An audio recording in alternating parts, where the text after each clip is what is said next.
అప్పుల బాధలు వెంటాడుతున్నాయా? అయితే 6 జేవిఆర్ వారి జాతిరత్నాలు ధరించండి. హలో అండి, అందరికీ నమస్కారం. నేను మీ కట్టా కార్తీక్. కోర్టుల్లో వైసీపీ నాయకుల మీద పెట్టినటువంటి ఏపీ లిక్కర్ స్కామ్ నిలబడదా?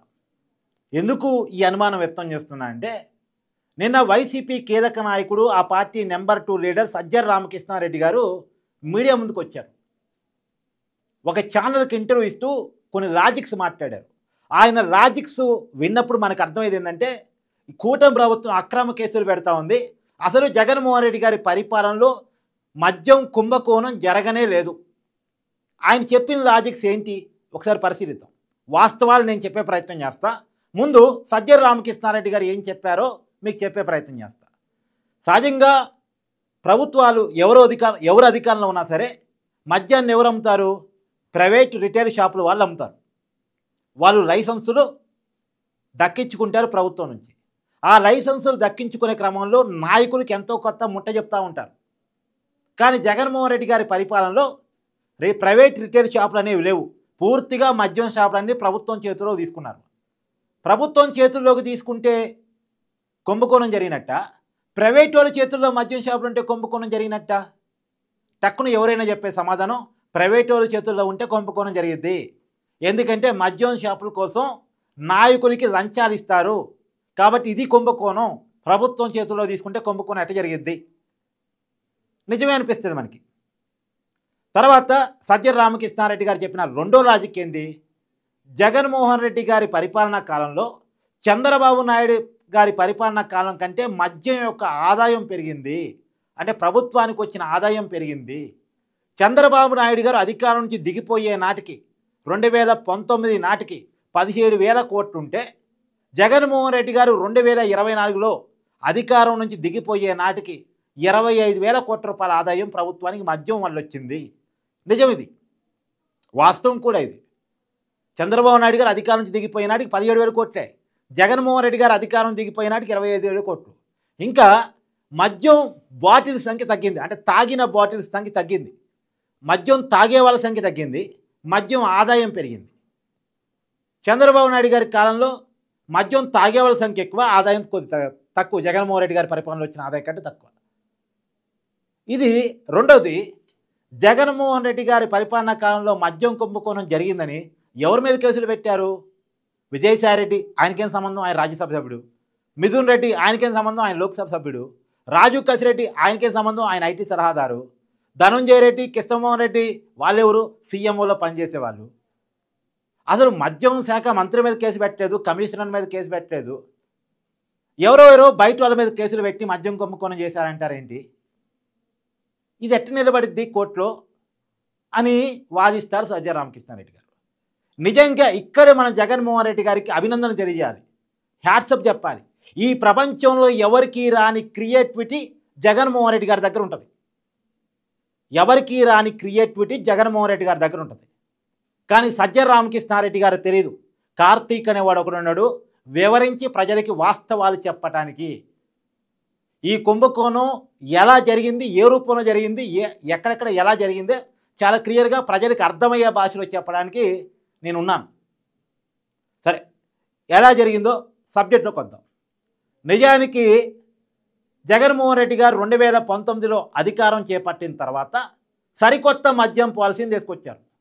సరికొత్త మద్యం పాలసీ ప్రకారం, ఇందాక ఒక మాట మర్చిపోయాను, సజ్జల రామకృష్ణారెడ్డి గారు ఇంకో మాట కూడా చెప్పారు.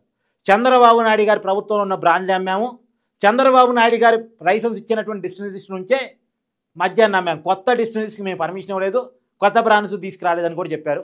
సరే, మనం కొత్త సబ్జెక్ట్లోకి వచ్చేస్తే, జగన్మోహన్ రెడ్డి గారు అధికారంలోకి వచ్చిన తర్వాత కొత్త మద్యం పాలసీ తీసుకొచ్చారు.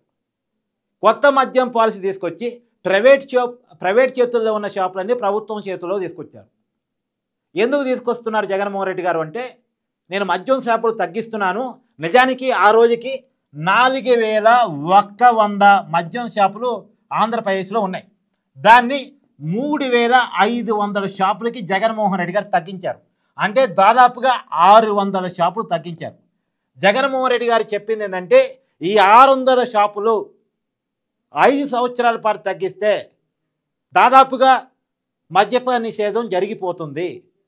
ఇప్పుడు మొదటి సంవత్సరం 600 తీశారు, రెండో సంవత్సరం 600, అవసరమైతే మూడో సంవత్సరం 1000.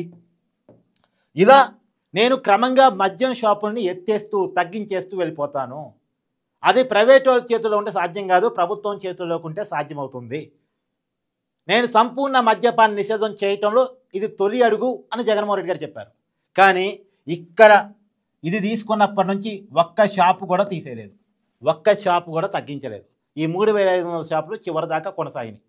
నిజానికి మొదట్లో 500 షాపులు 600 షాపులు తగ్గించారు, తర్వాత ఎక్కడ తగ్గించలేదు. కానీ ఇంకొక మాట కూడా, ఇప్పుడు జగన్మోహన్ రెడ్డి గారు ఉదాహరణ కోసం చెప్తున్నాను.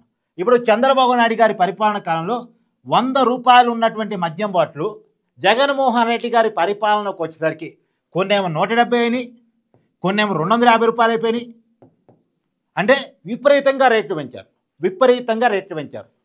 ఇక్కడే కుంభకోణం ఉంది. నేను చాలా క్లియర్గా వినండి, దయచేసి లైక్ కొట్టండి, షేర్ చేయండి, కామెంట్ చేయండి. ఇది ఎక్కువ మంది జనంలోకి పోవాలి, సబ్జెక్ట్ ఎక్కువ మంది జనంలోకి పోవాలి. ఎంత తెలివిగా జగన్మోహన్ రెడ్డి గారు కుంభకోణం చేశారు అనేటువంటిది జనంలోకి వెళ్లాల్సినటువంటి అవసరం ఉంది అనేటువంటిది నా భావన. అంటే అమాంతం రేట్లు 250, 100 రూపాయల బాటిల్ని 250కి అమ్మారు. దాదాపు 150% రేట్లు పెంచారు, 150% రేట్లు పెంచారు, కొన్ని 70% రేట్లు పెంచారు. అత్యంత దారుణంగా రేట్లు పెంచారు. ఎందుకు ఇంతగానో రేట్లు పెంచుతున్నారు అంటే జగన్మోహన్ రెడ్డి గారు చెప్పింది, మద్యం తాగే వాళ్ళ సంఖ్య తగ్గాలి అంటే రేట్లు పెంచాలి, రేట్లు పెరిగితే సామాన్యుని మద్యం కొనలేక తాగటం మానేస్తాడు. ఇది జగన్మోహన్ రెడ్డి గారు చెప్పిన ఒక లాజిక్. కానీ తర్వాత జరిగింది ఏంది అంటే సొంత బ్రాండ్ల క్రియేషన్ జరిగింది. సొంత బ్రాండ్ల క్రియేషన్ జరిగి దాన్ని బ్రాండెడ్ మద్యం కంటే ఎక్కువ రేటుకి ప్రభుత్వ మద్యం షాపుల్లో అమ్ముకున్నారు. నిజానికి ఈ ప్రభుత్వం చేతుల్లోకి మద్యం షాపులు తీసుకురావడానికి ఉన్న కారణం ఏంటంటే మోనోపొలీ మార్కెట్ ఏర్పాటు చేయటం. మోనోపొలీ మార్కెట్ ఏర్పాటు చేయటం అంటే ఏంటంటే, ఇప్పుడు ప్రైవేట్ షాపులు ఉన్నాయనుకోండి, నా చేతుల్లో ఒక షాప్ ఉంటుంది, మా కెమెరామెన్ చేతిలో ఒక షాప్ ఉంటుంది, మా వీడియో ఎడిటర్ చేతిలో ఒక షాప్ ఉంటుంది. ఎగ్జాంపుల్ కోసం చెప్తున్నా ఉంటే ఇప్పుడు నా షాప్ కాడికి వస్తారు, మీకు పలానా కింగ్ ఫిషర్ బీర్ కావాలని అడుగుతారు, నా దగ్గర లేదు అని చెప్తాను. వెంటనే మా కెమెరామెన్ దగ్గరే పోతారు, అది ఆ షాప్ దగ్గరికి వెళ్తారు, కింగ్ ఫిషర్ బీర్ కావాలి అంటారు, మీరు అమ్మేస్తారు. నేనేం చేస్తాను, నా దగ్గర ఉండే కస్టమర్ పక్క షాపుకి పోతున్నాడు, వేరే దగ్గరికి వెళ్తున్నాడు అంటే ఎక్కడికక్కడే మద్యం షాపులు ఉంటాయి అవైలబుల్గా, ఏ ఏరియా కదా పక్క ఏరియాలో పోతాడు, వాడు కావాల్సిన దానికి పోతాడు. కాబట్టి నా కస్టమరు దారి మలుతున్నాడని చెప్పేసి నేను ఏ మార్కెట్లో ఏది డిమాండ్ ఉందో దాన్ని ఇండెంట్ పెడతాను, దాన్ని ఆర్డర్ చేస్తాను. బెవరేషన్ కార్పొరేషన్ అడుగుతాను, నాకు కింగ్ ఫిషర్ బీర్ కావాలి, డిమాండ్ ఉంది అంటాను. దానివల్ల ఏమవుతుంది, డిమాండ్ ఉన్న వాటికి ఆర్డర్స్ ఎక్కువ పోతే, డిమాండ్ తక్కువ ఉన్న వాటికి ఆర్డర్స్ పోవు. అంటే చెత్త మద్యం అమ్మబడదు, బ్రాండెడ్ మద్యం అమ్మబడింది. కానీ ప్రభుత్వం చేతుల్లో బ్రాండెడ్ మద్యం లేదు, అన్బ్రాండెడ్ మద్యం లేదు. ప్రభుత్వం ఏ బ్రాండ్ షాపులో పెడితే ఆ బ్రాండే, ప్రజలకు ఆప్షన్ లేదు. ఎక్కడికి పోయినా అదే బ్రాండ్ ఉంటుంది, మోనోపొలీ. ఎక్కడ పోయినా ప్రభుత్వం మద్యం షాపులే, వేరు షాపులు ఉండవు. ఎక్కడ పోయినా ప్రభుత్వం ఆ షాపులో పోయిన అయ్యే దొరుకుతాయి, ఈ షాపులో పోయిన అయ్యే దొరుకుతాయి. కింగ్ ఫిషర్ దొరకదు అనుకోండి, అది నా షాపులో దొరకదు, నాయుడు షాపులో దొరకదు, అంటే మా కెమెరామెన్ షాపులో దొరకదు, మా వీడియో ఎడిటర్ షాపులో దొరకదు, ఎక్కడ దొరకదు మీకు. వాళ్ళు ప్రభుత్వం ఏ బ్రాండ్ అయితే, జగన్మోహన్ రెడ్డి గారు ఏ బ్రాండ్ అయితే షాపులో పెట్టిస్తారో ఆ బ్రాండ్ మాత్రమే ఉంటుంది. ఏ షాపుకు పోయినా అదే ఉంటుంది. నువ్వు తాగితే తాగు, లేకపోతే మానే. ఆప్షన్లో నోడేంది అదే కొనుక్కుంటాడు. అది ఎంత రేటుకి అమ్మితే అంత రేటు కొనుక్కుంటాడు. మద్యానికి బానిసైన వాడు చేసే పని అది. ఇక్కడ ఇంకొక తెలివైనది ఏంది, 10 రూపాయలు చొప్పున 10 వస్తువులు అమ్మితే ఎంత వస్తుంది, 100 వస్తుంది, 100 రూపాయలు వస్తుంది. అదే 30 రూపాయలు చొప్పున 6 వస్తువులే అమ్మాను, 180 రూపాయలు వస్తుంది. ఇక్కడ లాజిక్ చూసినప్పుడు అమ్మిన శాతం తగ్గింది. నేను చంద్రబాబు నాయుడు పాలనా కాలంలో 10 మద్యం బాటిల్ అమ్మితే నేను 6 మద్యం బాటిల్ అమ్మాను అంటాడు జగన్మోహన్ రెడ్డి గారు. 6 మద్యం బాటిల్ అమ్మాను అంటాడు జగన్మోహన్ రెడ్డి గారు. కానీ ఎంతకు అమ్మావు నువ్వు? చంద్రబాబు నాయుడు 10 రూపాయలకి అమ్మితే నువ్వు 30 రూపాయలకి అమ్మావు. చంద్రబాబు నాయుడు 100 రూపాయలు సంపాదిస్తే 180 రూపాయలు సంపాదించావు. ఈ 180 రూపాయలు కూడా ప్రభుత్వానికి అందాయంటే ప్రభుత్వానికి అందింది 120 రూపాయలు. మిగతా 60 రూపాయలు ఎటుపోయినాయి? వీళ్ళ జేబుల్లోకి పోయినాయి. రెండోది, నిజంగానే చంద్రబాబు నాయుడు పాలనా కాలంలో ఏ డెస్టినరీస్ ఉన్నాయో జగన్మోహన్ రెడ్డి గారి పరిపాలనలో కూడా అదే డెస్టినరీస్ ఉన్నాయి, అదే మద్యం షాపులు ఉన్నాయి. మద్యం సప్లై సంస్థలు ఉన్నాయి, మద్యం తయారీ సంస్థలు. చంద్రబాబు నాయుడు గారి పరిపాలనా కాలంలో డిస్టిలరీస్ కొన్ని మూతపడ్డాయి, కొన్ని పక్కకు పోయినాయి.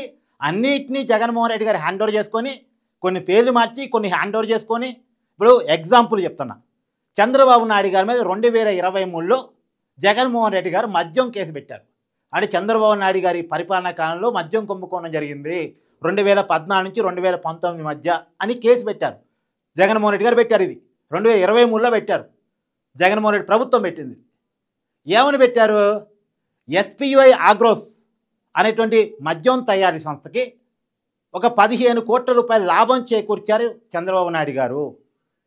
ఎలా అంటే వాళ్ళు ప్రభుత్వానికి కట్టాల్సిన బకాయిల్ని స్టెప్ బై స్టెప్ కట్టవచ్చు, ఈఎంఐ పద్ధతిలో కట్టవచ్చు అని చెప్పేసి ఒక వెసులుబాటు దానికి ఇచ్చారు. ఎస్పీవై డిస్టిలరీస్ చంద్రబాబు నాయుడు గారు ఇచ్చారు. ఏది డబ్బులు కట్టించుకోకపోవడం కాదు, ఈఎంఐ పద్ధతిలో కట్టుకునే అవకాశాన్ని ఇచ్చారు అనేది ఒక ఆరోపణ. రెండో ఆరోపణ ఏంది? Court case. అప్పుడు ఎస్పీవై డిస్టిలరీస్ మీద ఒక కోర్టు కేసు ఉంది, పెనాల్టీ పడింది. కోర్టు కేసు ఉన్నప్పటి నుంచి, కోర్టు తీర్పిచ్చినప్పటి నుంచి పెనాల్టీ వసూలు చేశారు. నిజానికి ముందు నుంచి వసూలు చేయాలి. అంటే ఎస్పీవై డిస్టిలరీస్కి లాభం చేకూర్చారు, ప్రభుత్వ ఆదాయానికి 15 కోట్ల గండి కొట్టింది అనేది చంద్రబాబు నాయుడు గారి మీద పెట్టిన కేసు. కేవలం 15 కోట్ల కేసు అది. మరి అదే ఎస్పీవై డిస్టిలరీస్కి జగన్మోహన్ రెడ్డి గారి పరిపాలనా కాలంలో కొన్ని లక్షల ఆర్డర్లు పోయినాయి. నువ్వేం చేయాలి? ఎస్పీవై ఆగ్రోస్ని ఏం చేయాలి? బ్యాన్ చేసి పడేయాలి. కానీ నీ చేతిలో తీసుకొని అక్కడ సజ్జల శ్రీధర్ రెడ్డి గారిని పెట్టి నువ్వేం చేసావు? ఆర్డర్స్ అదే సంస్థకి ఇచ్చావు, తద్వారా కమిషన్ రాబట్టుకున్నావు. ఇప్పుడు అదేగా సజ్జల శ్రీధర్ రెడ్డి ఎక్కడున్నాడు? జైల్లో ఉన్నాడు. ఎవరైతేనో ఎస్పీవై ఆగ్రోస్ ప్రతినిధి అతను. ఆయనే మొత్తం మెయింటైన్ చేసింది, సజ్జల శ్రీధర్ రెడ్డి. అంటే జగన్మోహన్ రెడ్డి గారు చెప్పే లాజిక్లు వింటే ఎక్కడ జరిగిందబ్బా మద్యం కుంభకోణం అనొచ్చు, కానీ వాస్తవం మాత్రం చాలా డిఫరెంట్గా ఉంటుంది. లీలా డిస్టిలరీస్, అదాన్ డిస్టిలరీస్, ఇవన్నీ కూడా గతంలో ఉన్న డిస్టిలరీస్కి కొంత పేర్లు మార్చి ఆ డెస్టినరీస్లో సొంత బ్రాండ్లు క్రియేట్ చేసి, సొంత మద్యాన్ని క్రియేట్ చేసి. ఇప్పుడు బ్రాండెడ్ మద్యం అమ్మాలంటే వాళ్ళు కమిషన్లు ఇచ్చి అమ్ముకోవాలి. కమిషన్లు ఇప్పుడు బడ్వైజర్ కంపెనీ ఉంది, మేము కమిషన్లు ఇవ్వం అని తేల్చి చెప్పారట జగన్మోహన్ రెడ్డి గారికి. తర్వాత మన కింగ్ ఫిషర్ బ్రాండ్ ఉంది, మేము ఇవ్వం అని చెప్పారట. ఇవ్వకపోతే పోనీ మా రాష్ట్రంలో అమ్ముకోవద్దు మీరు అసలు అని కింగ్ ఫిషర్ని, బడ్వైజర్ని దాదాపుగా పంపించేశారు. ఏదో కొద్ది గొప్ప దొరకడం తప్ప కింగ్ ఫిషరు, బడ్వైజరు ఆంధ్రప్రదేశ్లో 2019 నుంచి 2024 మధ్య దొరకలేదు. ఆ ప్లేస్లో భూమి బీర్లు వచ్చాయి. ఈ భూమి బీర్లు ఎవరు తయారు చేశారు? అదాని డిస్టిలరీస్లు ఇలాంటి డిస్టిలరీస్ నుంచి తయారు చేశారు. ఇప్పుడు చంద్రారెడ్డి అని శర్వాణి డిస్టిలరీకి సంబంధించినటువంటి ఒక వ్యక్తిని ఈడీ సమన్ వేసి అదుపులో తీసుకుంటా ఉంది. అతన్ని విచారణ పిలుస్తూ ఉంది. అతనేంటి చంద్రారెడ్డి, అతనికి శర్వాణి డిస్టిలరీస్ అని ఒకటి ఉంది, ఆంధ్ర గోల్డ్ విస్కీ అని చెప్పి ఒకటి అమ్మాడు. అంతకుముందు జగన్మోహన్ రెడ్డి పరిపాలన కంటే ముందు ఆంధ్ర గోల్డ్ విస్కీ అనేది లేదు. జగన్మోహన్ రెడ్డి పరిపాలన కాలంలో పుట్టినటువంటి ఒక కొత్త మద్యం ఇది. జయబ్రాండ్ మద్యంలో విస్కీ గోల్డ్ ఒకటి, ఆంధ్ర గోల్డ్ ఒకటి. ఇలాంటి మద్యాన్ని క్రియేట్ చేసి ఇవి నాటు సారా కంటే తక్కువ క్వాలిటీ, అసలు క్వాలిటీ లేని మద్యం. రేటు మాత్రం చాలా పెంచారు, కానీ అస్సలు క్వాలిటీ లేని మద్యం, ఏమాత్రం క్వాలిటీ లేని మద్యం. అసలు మీకు ఇంకో విషయం చెప్తా, ఇలా అన్క్వాలిటీ మద్యాన్ని ఇష్టారీతిని అమ్మారు. ఇప్పుడు ఇక్కడ కూడా ఇంకొక తెలివిని క్రియేట్ చేసింది ఏంటంటే, జగన్మోహన్ రెడ్డి గారు మద్యం పాలసీని రూపొందించడానికి కూడా సహజంగా లిక్కర్ పాలసీని ఎక్సైజ్ శాఖ తయారు చేస్తే బ్యూరేషన్ కార్పొరేషన్ ఇన్వాల్వ్ అయి ఉంటుంది. కానీ బ్యూరేషన్ కార్పొరేషన్కి ఏ సంబంధం లేకుండా, ఎక్సైజ్ శాఖకి ఏ సంబంధం లేకుండా రాజీవ్ కసిరెడ్డి, విజయసాయి రెడ్డి, మిథున్ రెడ్డి, సజ్జల శ్రీధర్ రెడ్డి ఇలాంటి వాళ్ళ ద్వారా కొత్త మద్యం పాలసీని తయారు చేసి వీళ్ళ ద్వారా ఆ మద్యం పాలసీని ప్రభుత్వంగా తీసుకొచ్చేసి దాని ద్వారా అమాంతం ప్రైవేట్ చేతుల్లో ఉన్నటువంటి షాపును ప్రభుత్వం చేతుల్లో పెట్టుకుని సొంత మద్యాన్ని క్రియేట్ చేసి సొంత మద్యాన్ని మాత్రమే అమ్మి దాన్ని కూడా అత్యధిక ధరలకు అమ్మి ఇంకా వేరే ఆప్షన్ లేకుండా చేసి ఆ బ్రాండ్ మాత్రమే ప్రజలు తాగేలా చేసి ఒక పక్క ప్రజలు చచ్చిపోతూ ఉంటే ఇంకొక పక్క డిజిటల్ లావాదేవీలు లేకుండా, ఇది చాలా కీలకం అండి, ఇంకా చాలా కీలకం ఇది. 1,00,000 కోట్ల మద్యాన్ని జగన్మోహన్ రెడ్డి గారు 5 సంవత్సరాల పరిపాలన కాలంలో అమ్మారట. 1,00,000 కోట్లు, ఈ పదం గుర్తుపెట్టుకోండి, 1,00,000 కోట్లు, దాదాపు 99,000 కోట్ల రూపాయలు దీంట్లో డిజిటల్ కాదు, ఓన్లీ క్యాష్ అండ్ క్యారీ పద్ధతే. అంటే ఫోన్ పేలు, గూగుల్ పేలు లేకుండా క్యాష్ అండ్ క్యారీ పద్ధతిలోనే. ఇందాక మనం ఏం మాట్లాడుకున్నాం, జగన్మోహన్ రెడ్డి గారి పరిపాలన కాలం తక్కువ మద్యం అమ్మారు కానీ ఎక్కువ డబ్బులు సంపాదించారని మాట్లాడుకున్నాం. అసలు ఇక్కడ లెక్కలేని విషయం ఏంటంటే అసలు ఎంత అమ్మారో వాళ్ళు రాసింది మనం నమ్మాలి. ఎందుకంటే క్యాష్ అండ్ క్యారీ పద్ధతిలో అమ్మారు కదా. ఇప్పుడు మనం గూగుల్ పే కొట్టామనుకోండి డైరెక్ట్ గవర్నమెంట్ అకౌంట్లో పడిపోయింది. ఫోన్పే కొట్టామనుకోండి గవర్నమెంట్ అకౌంట్లో పడిపోయింది. ఆ డబ్బులు స్పహా చేయాలంటే డబ్బులు డ్రా చేసుకోవాలి. అంటే డబ్బులు అకౌంట్లో పడేది, డబ్బు డ్రా చేసుకునేది అకౌంట్ ట్రాన్సాక్షన్లో తెలిసిద్ది. కానీ ఇక్కడ డబ్బులు చేతికిచ్చే డబ్బులు ఫిజికల్ డబ్బులు కాబట్టి ఎంత జేబులో పెట్టుకునేది, ఎంత డ్రాలు చేసేది ఎవడు చూపుతాడు, ఎవడు కనిపెట్టగలడు? ఆ లెక్కల్లో ఆ రిజిస్టర్లో ఇన్ని మద్యం బాటిల్స్ అమ్మాము, ఇంత సంపాదించామని రాస్తే దాన్నే పరిగణలో తీసుకోవాలి. ఎందుకంటే ఆ రోజు ఎంత కమ్మారు, ఎంత జేబులో పెట్టుకున్నారు, ఎంత గవర్నమెంట్ డ్రాలో వేశారో ఎవరికి తెలీదు. వాళ్ళు రిజిస్టర్లో ఏదైతే రాశారో ఇవాళ దాన్నే నమ్మాల్సిన పరిస్థితి. అందుకని షర్మిల లాంటి వాళ్ళు మాట్లాడుతూ ఉన్నారు. షర్మిల గారు ముందు నుంచి నేను మాట్లాడుతూ ఉన్నాను. నిన్న షర్మిల గారు ఆ వాదన సమర్థించారు. నిజానికి సిట్టు 3,500 కోట్లు మాత్రం విచారిస్తుంది. ఈ కూటమి ప్రభుత్వం కానీ ఇప్పుడున్నటువంటి సిట్టు కానీ కొండను తవ్వి ఎలకని పట్టినట్టు 3,500 కోట్ల రూపాయలు మాత్రమే చూపిస్తుంది. కానీ ఇది చాలా పెద్ద కుంభకోణం. అసలు బెవరేజ్ కార్పొరేషన్ వాసుదేవరెడ్డి ఎవరు? రైల్వే శాఖలో పనిచేసే వ్యక్తిని డిప్యూటేషన్ మీద తీసుకొచ్చి బెవరేజ్ కార్పొరేషన్లో పెట్టి, అంటే రాష్ట్ర ప్రభుత్వంలో వేరే అధికారం పెడితే తమ పని ఈజీ కాదు అని చెప్పుకోవడానికి వాసుదేవరాన్ని తీసుకొచ్చి అక్కడ పెట్టేసి టోటల్గా క్యాష్ అండ్ క్యారీ పద్ధతులు అమ్మి చాలా డబ్బుల్ని స్వాహా చేసి పడేశారు. ఇది చాలా పెద్ద కుంభకోణం. దాదాపు 21,000 కోట్ల కుంభకోణం అయినా తక్కువ అయి ఉంటుంది నా అంచనా. ఎందుకంటే చాలా బ్రాండ్స్ని డైరెక్ట్గా మద్యం షాపులే ఆర్డర్ పెట్టుకున్నాయి. సహజంగా ఆర్డర్ పెట్టుకోవడానికి కూడా ఒక విధానం అంటూ ఉంటుంది. మామూలుగా ఒక సాఫ్ట్వేర్లో, కంప్యూటరైజ్డ్ సాఫ్ట్వేర్లో మద్యం షాపులు మద్యం డిస్టిలరీస్కి ఆర్డర్ పెట్టుకుంటాయి. డైరెక్ట్గా మీరు డిస్టిలరీస్ కూడా ఆర్డర్ పెట్టుకో, బెవరేజ్ కార్పొరేషన్కి ఆర్డర్ పెడతాయి. సహజంగా మీ దగ్గరలో ఉన్న మద్యం షాపులో ఏ బ్రాండ్లు కావాలి అనేటువంటిది, కింగ్ ఫిషర్ బిల్ ఒక 50 కావాలి, బడ్వైజర్లు ఒక 70 కావాలి. ఆ షాప్ అతను కంప్యూటర్లో ఆర్డర్ పెడతాడు. ఆటోమేటిక్గా ఆ సాఫ్ట్వేర్ అన్ని షాపుల దగ్గర ఆర్డర్ తీసుకొని బెవరేజ్ కార్పొరేషన్కి ఇస్తుంది. బెవరేజ్ కార్పొరేషన్ లిక్కర్ తయారీ సంస్థ నుంచి వాటిని కొనుగోలు చేసి ఎంత కొనుగోలు చేస్తుంది?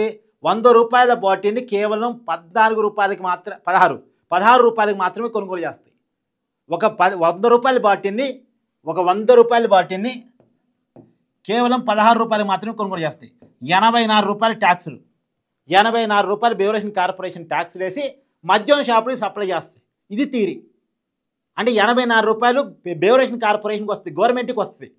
కానీ జగన్మోహన్ రెడ్డి గారి పరిపాలనా కాలంలో జరిగింది ఏంటి అంటే డైరెక్ట్గా మద్యం షాపులే డిస్టిలరీస్ నుంచి ఆర్డర్ పెట్టుకున్నాయి. ఎందుకు? కంప్యూటరైజ్ సాఫ్ట్వేర్ని ఎత్తేసారు, డిజేబుల్ చేశారు. అది సరిగా పనిచేయట్లేదని డిజేబుల్ చేసి డైరెక్ట్గా మద్యం షాపులు వాళ్ళే ఇండెంట్ పెట్టుకున్నారు. ఓరల్ ఇండెంట్ పెట్టుకునేసరికి డైరెక్ట్ సప్లైని అప్పుడు బెవరేజ్ కార్పొరేషన్ రావాల్సిన 84 రూపాయలు డైరెక్ట్గా ఎవరైతే మద్యం తయారీ సంస్థలు ఉన్నారో డిస్టిలరీస్ వీళ్ళకాడికి ఆగిపోయినాయి.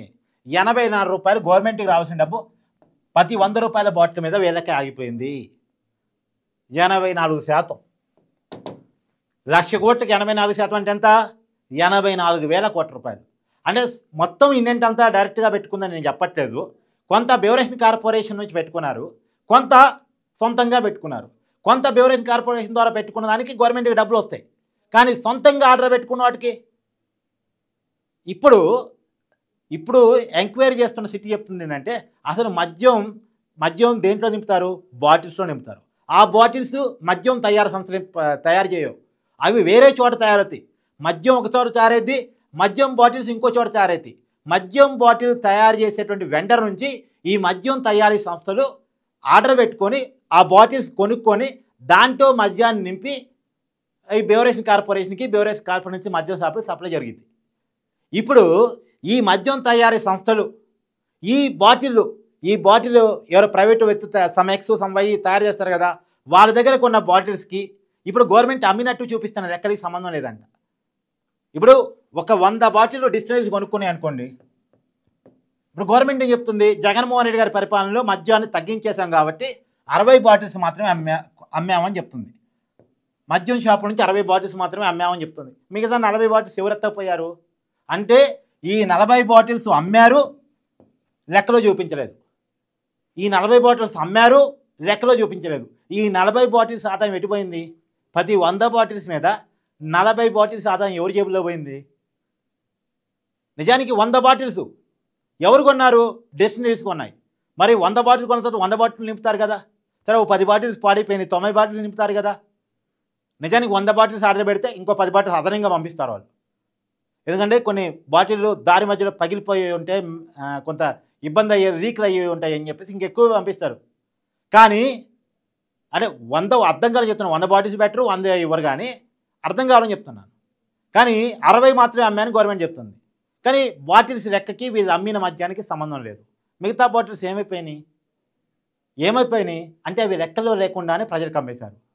అమ్మారు, ప్రజల నుంచి డబ్బులు తీసుకున్నారు, ప్రజల చేతి తాపించేశారు. కానీ గవర్నమెంట్ లెక్కల్లో చూపించలేదు. అవి డెస్టినరీ జేబులో నుంచి వైసీపీ నాయకుల జేబులోకి వెళ్ళిపోయినాయి. ఇది ఓవరాల్ కుంభకోణం. ఒక 3 ముక్కల్లో రామాయణాన్ని కట్టే, కొట్టే, తెచ్చే అన్నట్టు చెప్పాలంటే ఇప్పుడు మొన్న జగన్మోహన్ రెడ్డి గారి ప్రభుత్వంలో జరిగినటువంటి మద్యం స్కామ్, ఇది మద్యం స్కామ్ కాదు, సారా స్కామ్. ఎందుకంటే అమ్మింది నాటి సారా లాంటి మద్యాన్ని, కల్తీ కళ్ళు లాంటి మద్యాన్ని. కాబట్టి నేను దాన్ని సారా స్కామ్ అనే అంటున్నాను. సారా స్కాము గురించి 3 ముక్కల్లో చెప్పాలి అంటే ప్రభుత్వం చేతుల్లోకి మద్యం షాపులను తీసుకొచ్చేసి డిమాండ్తో సంబంధం లేకుండా మోనోపోలీ చేసి అమ్మాలనుకున్న బ్రాండ్లు మాత్రం అమ్మారు, ఒక పాయింట్. తర్వాత రేట్లు విపరీతంగా పెంచేసి పెద్ద ఎత్తున లాభాలు గడించేశారు, 2వ పాయింట్. తర్వాత సొంత మద్యాన్ని మాత్రమే అమ్మి, అది కూడా క్యాష్ అండ్ క్యారీ పద్ధతిలో అమ్మి లెక్కలన్నీ తారుమారు చేశారు, 3వ పాయింట్. ఇవాళ ఛాయ్ షాపుల దగ్గర కూడా ఫోన్ పేలు, గూగుల్ పేలు ఉన్న రోజుల్లో, కరోనా సమయంలో డబ్బులు దొరక్క జనాలు ఇబ్బంది పడుతున్న రోజుల్లో కేంద్ర ప్రభుత్వం రాష్ట్రాలకు కూడా మీరు ఏది కూడా క్యాష్ పద్ధతులు అమ్మకండి, డిజిటల్ పేమెంట్స్ ఎంకరేజ్ చేయండి అని మార్గదర్శకాలు జారీ చేసిన సమయంలో క్యాష్ అండ్ క్యారీ పద్ధతిలోనే అమ్మి చాలా పెద్ద ఎత్తున డబ్బులు కూడబెట్టేశారు. కానీ చాలా తెలివిగా లాజిక్లు దొరకకుండా, ఇప్పుడు లాజిక్ ఏం చెప్తారు? ప్రభుత్వం చేతిలో మద్యం షాపులు ఉన్నాయి, జగన్మోహన్ రెడ్డి గారి పరిపాలనలో ఆదాయం పెరిగింది, జగన్మోహన్ రెడ్డి గారి పరిపాలనలో మద్యం తాగే వాళ్ళ సంఖ్య తగ్గింది. ఇప్పుడు ఎక్కడ నష్టం జరిగింది? ఎక్కడ కుంభకోణం జరిగింది? రెండోది, వీళ్ళు పెట్టి కేసులు ఎవరెవరి మీద పెట్టారు? ఇది వైసీపీ లాజిక్గా చెప్తుంది. కానీ చాలా క్లియర్గా లెక్కలతో సహా వైసీపీ దొరికిపోతూ ఉంది మద్యం కుంభకోణం జరిగినట్టు. కానీ ఈ లాజిక్లు మనం మాట్లాడుకోవడానికి బాగుంటాయి, కానీ కోర్టు ముందు ప్రూవ్ చేయడం సాధ్యమా? ఇది అసలు ప్రశ్న. చూడాలి సిట్ ఏం చేయబోతుందో.